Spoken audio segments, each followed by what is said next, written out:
Welcome back from the short break. You're still watching Sunrise at Sea right here on CTV, and now we switch gears. We're going to be discussing workplace harassment, and we have a letter that came in from a viewer, and she said, this is what the letter says. She says, "Hi, Sunrise at Sea. My name is Christine. I work for a tour and travel company. I have been working there for a year now. I like my job, but my immediate boss has become a thorn in my side. He constantly berates me and uses derogatory slurs. He is extremely sexist. During a meeting we had on Monday, he made me serve tea to the rest of the team. That was not the problem. But when he told me to make the tea, he said that I should do it because a woman's place is in the kitchen. This comment offended me and I refused, and now I am on a 2-day suspension without pay for allegedly being insubordinate. I am contemplating suing the company." Ladies, yes. What should Christine do? What do you mean a woman's position is in the kitchen? That statement ruffles my feathers. It rubs me off the wrong way. It is wrong. I do not like the fact that people are always putting that statement out. I just needed to put that out there. So there are two types of harassment in the workplace. Yes. There's one, the non-sexual harassment, and then there's also sexual harassment. So I'll start with non-sexual harassment. It is similar to sexual harassment in that it defines unwanted conduct in the workplace that interferes with an employee's work or creates a hostile work environment. Whereas sexual harassment is basically the same, but involves sexual acts, or sexual conversations, or sending of sexual emails, or inquiring about your sexual orientation, or how you identify. And then non-sexual harassment involves offensive language, actions regarding race, religion, age, or ethnicity, and anything that can just make you feel, or conversations that just generally make you feel uncomfortable. So ladies, what should Christine do? I don't know. Does she have evidence that this Of what happened? Because I feel like this is the only way this can actually be put to a standstill. Because when it comes to workplaces, sometimes you may say this is happening, and everyone may say actually just trying to look for a reason, for attention, or literally just trying to cause havoc, in the whole place. So I think she should maybe backtrack and figure out if she has any evidence that she can actually use against her boss to make sure this actually comes to the light. I think she should talk to someone. Talk to someone? Yes, because How so? if she's facing what she's going through, and it's her boss doing it, right? She should get a fellow employee that she can actually talk to, so that in case it happens again, she actually has someone to stand in and say, oh yes, I did see this happen, and it's actually true, it's actually taking place. Then probably, it depends. Now, if it's the highest top boss doing it, then she might probably have to take it to the board, because when the board sits, then they're able to address this particular issue. But it's very important that she gets someone to talk to, so that they're able to back up her story, because there is no reason why she is dying in pain. Yeah. So she's contemplating suing the company, and this is a thing that a lot of people actually face in the workplace. Well, a study and a survey that was conducted as recent of 2018 did show that 81% of women and 43% of men have been harassed in the workplace. Yes. And many times some people even don't see it as harassment, because we only think that if it is sexual, that is the only type of harassment that you're facing. But if you're being berated and humiliated and belittled at your workplace, then you are definitely being harassed. Well, there are types of workplace harassment, and number one includes, it's coming up on your screen, abuse of power, and this is when a manager can make unreasonable demands of an employee. Number two, there is a psychological harassment, and a psychological harassment can be overt or subtle, where the boss, makes, or where the boss or your colleagues could probably be making insensitive jokes, or making insensitive comments regarding, say, your physical appearance, or you know, Small jokes, even small, how you small dress, jokes around here, how you dress, look that day, maybe you've put on some weight, or how you talk, like small things. So don't take these things actually lightly. Exactly. Yeah. And then there's also online bullying when they, you know, gang up against you, or say in the email thread or the or the company WhatsApp group. That's the worst. Yeah. Just see emails popping up, and you're like, my God. Oh, and then there are those petty people who just keep on sending memes, you know, to try and aggravate To get your you. attention, you Yes, know. and then there's also retaliation. Say, for instance, when you speak up against an employee or a boss who is actually harassing you, and then in turn, they start to, you know, they retaliate by, number one, Making your life miserable. making your life miserable by, say, for instance, demoting you, or removing some of your responsibilities from you, or penalizing you, like what is happening to Christine because she refused to make a cup of tea. I think that is very petty. I That think was that too is much. very Just a cup of petty tea, that was of too people that are in power. The reason why you are in power is not to make someone's else's life miserable. But I think it's very important, since we're actually talking about work harassment, it's very important that employees learn to speak up. Before you actually even take the issue to a higher level, have a conversation with this person. If it's your producer making your life miserable, if it's HR making your life miserable, have a conversation, because they might not even know. Because probably they are busy making comments about how you look and what, and they do not know that it affects you. And they don't know that they're actually harassing you. So have a conversation with them and tell them probably, you know what, Sarah, I don't like the comments you make about me. I do not like the fact that you do not appreciate the effort that I put in. Probably that could open their mind to something. If it still persists, take it to the board. Take it to the highest level. And if it refuses there, then take it to where? Take it to Fred and Anga. Leave. No, I'm joking. But you need to someone needs to hold even the top management people responsible. True. That also means that you have to understand the system in your workplace. That is because true. if it is the top managers giving you hell, so what are you going to do next? Who are you going to run to? Okay. So it's but there's important. the issue of fear of your job, your Yes. job security, because a lot of people, when they speak up, they're actually, you know, let go, Yes, or that's fired, very true. or are fined, or even the harassment sometimes even gets worse. Worse, yeah. So what do you do in this case? In this case, honestly, I would say just leave the place. Leave the place. Your mental health is very important, because at the end of the day, if you have addressed this issue, you've talked to this person, and you've taken it to the board, and still nothing is being done, leave the place. I would say you leave the place. Just be a quitter? I think Because your fault. You didn't depends. quit. No, you've not quit. You've actually fought. You did put in a battle into all this, but for some reason things are just not working out for you. And why not go maybe talk to someone that maybe can advise? Don't even mean it. First look for another job or where you can actually run before to. you quit. Yes, before you quit. So when all this happens, you're like, you know what? Deuces, I'm out of here. And So, what else can employers do to ensure that their employees are actually working in a toxic-free environment? They need to put a communication system in place. You see, I have seen organizations, it's quite unfortunate that most Ugandan organizations do not have this. But when you go to the Western states and in the different Western countries, they actually have, for example, they have therapists. They have people who are able to actually sit down and talk to you and find out what is going on in your life. But they also have people that are responsible for employees' welfare. So you're able to have these conversations. So for employers, I think let's learn to be realistic, you know.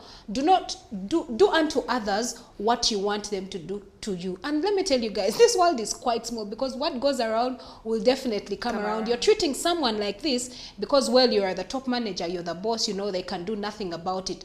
But the same person, your children will probably be coming to that person to be employed, and they'll do the same thing you did to them. Yeah. But also, the realistic thing would be to put straight communication systems in place, and also to create a safe space for employees to actually air out their thoughts and how they are feeling. The point is safe space. Yeah. Safe space means whatever I tell you is confidential. It doesn't get out. Yeah. Yeah. But you see, the thing about a lot of workspaces is that there's a lot of office politics. And me, that just It's such a Throws you turn off. off. It throws me off so much when people are now bringing their own personal agendas into, you know, a professional environment where everybody is supposed to be winning. And a lot of people don't understand that. You're coming to work to provide a service. You're not coming to make friends or start world war. Or chill. You know, or put out fires. So Kira, what else can employers, let's start with employers, what else can employers do to ensure that their employees are working in a toxic-free environment? Well, besides having a safe space to communicate, there has to be a conduct, you know, a system whereby, fine, we have actually had this communication, that should be a stand-up, or I should say a solution. Yeah, you may have talked to the counselor, you may have done all this, but we need to stick or be firm to whatever the solution should be. If it's firing the top boss or giving him a suspension, or do what it needs to be done, not just talking and talking and talking. So do something about it. Yes, do something about it, because like you said, some companies do have safe spaces, yeah? Some companies do have spaces, but you do realize that it only stops at that, yeah? Nothing is actually being done. So let's not just stop at actually talking. There needs to be an action plan to what's being put in place. Absolutely. Mine would be to recognize, I mean, what your employees have done, because, I mean, appreciate someone, you know, appreciate someone for the work they have done, but also be very kind with your words. But also it is very important that you put in actually harsh consequences, so that even the top boss knows that if I mess up, if I go astray, there is a consequence. I will have to pay. Yeah. Absolutely. And employers need to put these clauses into the employees' contract. Yes. Where they have clear measures and regulations against harassment in the workplace. It could be sexual, it could be non-sexual. It has to be very clear, and they have to be defined in the contract. Another thing is they can take practical steps by training employees. It's very important that employees be trained.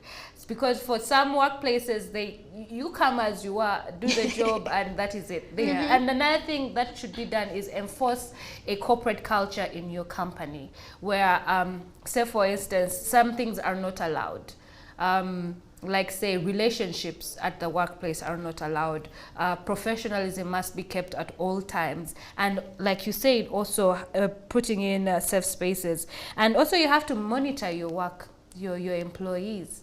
You know, it's not invasion of privacy, but just monitor, you know, open spaces. You know, like say the cafeteria or the lunch area or boardrooms. Monitor these places. You could put surveillance cameras, or you could just have people within the organization whose job is to purposely spy? No, that is a strong word, Shivan. This is a strong word, but observers. Let me use the word observers.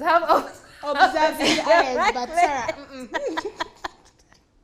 Observers. So now let's, you know, flip this and go to the other side of the coin.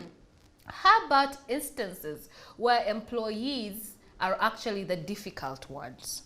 You know, they're not coming through on their deadlines. They're not coming through on their job description, and they just keep on making excuses and excuses. And sometimes employees like this could go against their, you know, their supervisors or their bosses by saying that, oh, no, this person is too harsh. This person is harassing me. So what should be done in cases like this? Now you see, when it comes to that, we have you if you're a supervisor or if you're a top manager, you will, if for example the different organizations I've worked for, or what is supposed to be done is you're supposed to be following how your employee has been performing. If it's constantly that they are not delivering, they're never on time, they're having issues with clients, they're always having issues with, you know, their co-workers, then that's a red flag. Then check them out. Yes, there's something wrong with actually them. However, if you look at their report throughout a month or a quarter, and then you're able to see that they've been performing well and they, you know, they've been delivering, and then all of a sudden things are going down, then you might want to say, okay, maybe this could be the reason. But it's also very important that you have candid conversations with them and understand what is the problem? How can we do to make it better? Is it that you're tired of working here? Is it that you want more money? What is going on? It could be family based, you know. Yes. It could be the fact that they are mentally drained. It could be the fact that even their fellow co-worker is not allowing them to do what they're supposed to do, you know. So it's very important that one, even it goes back to the employers that have a card, have a performance file. I mean, notice how your employees have been performing over time. If it has been constantly bad, then that shouldn't surprise you. And there should be warning times. Like the first time, talk to them. The next time, probably write an email. The Yes. third time, tell them, you know what? You I cannot have to be let part you of go. this organization. You're not delivering. We cannot have dead weight. It's time for you to go. Then wait, Manange, Shiva. I don't want to be a Shall boss, say it, guys. shall say it. Shall say I it. don't want to be a Also, boss. another way employers can do this is you have to address the situation in a professional manner. Do not attack the employee Directly? as a person.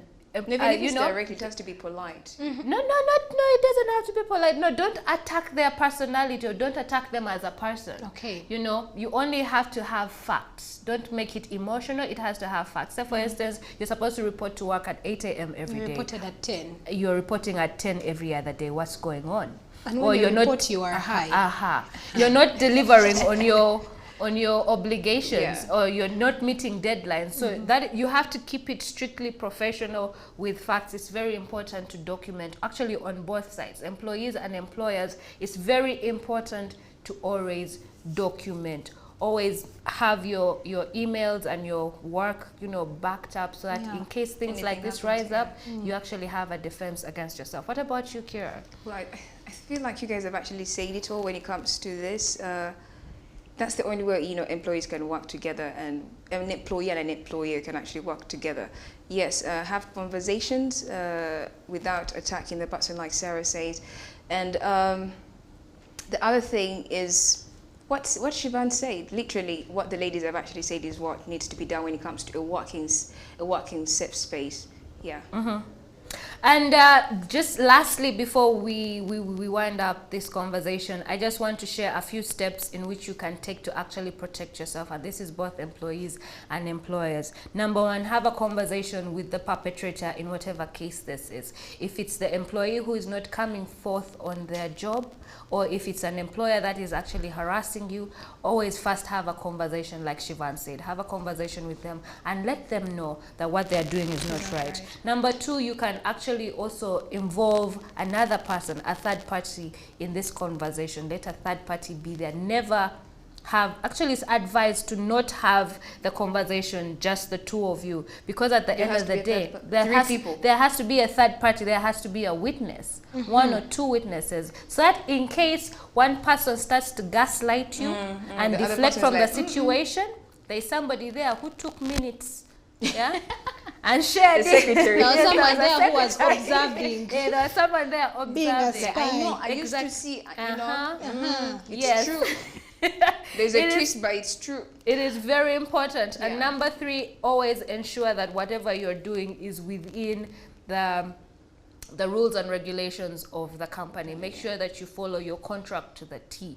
And if none of this actually works, then you can report to the superior, say the MD, the CEO. And if the CEO does nothing about it, and then you actually face repercussions, like for instance getting fired, then you can file a civil suit against your employer and the perpetrator. And when you do that, you must have documented evidence. You should have videos, emails, chats, texts. Have all that information with you. But also, if the worst comes to the worst, I mean, prayers do work. Just go shanda, tell God about it. No. You never know. Things will get better.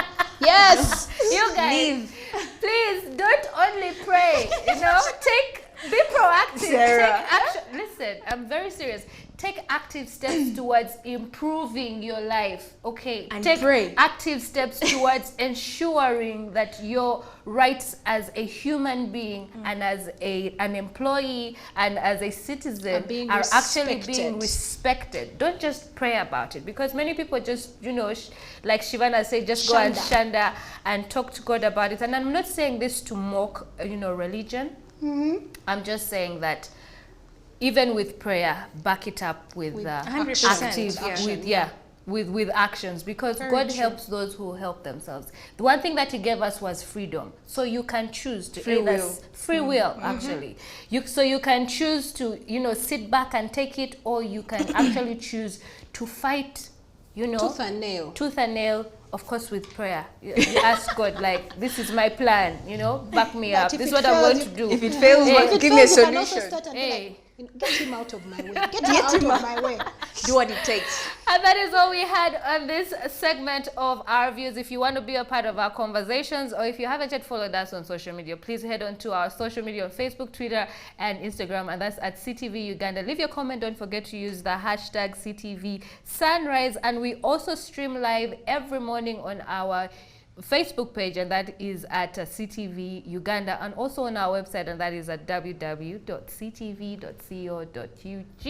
This is Sunrise at Sea. Don't blink.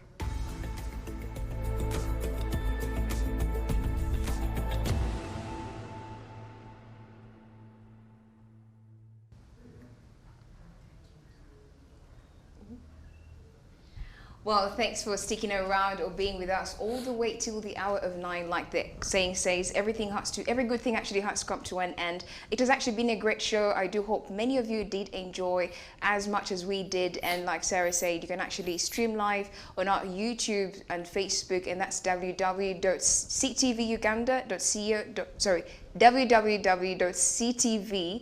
www.ctv.co.ug. Yeah, and you can actually follow us on our social media platforms, and that's CTV Uganda, both on Twitter, Instagram, and Facebook. It has actually been great, and that's all I had for you from me and the ladies. See you next time.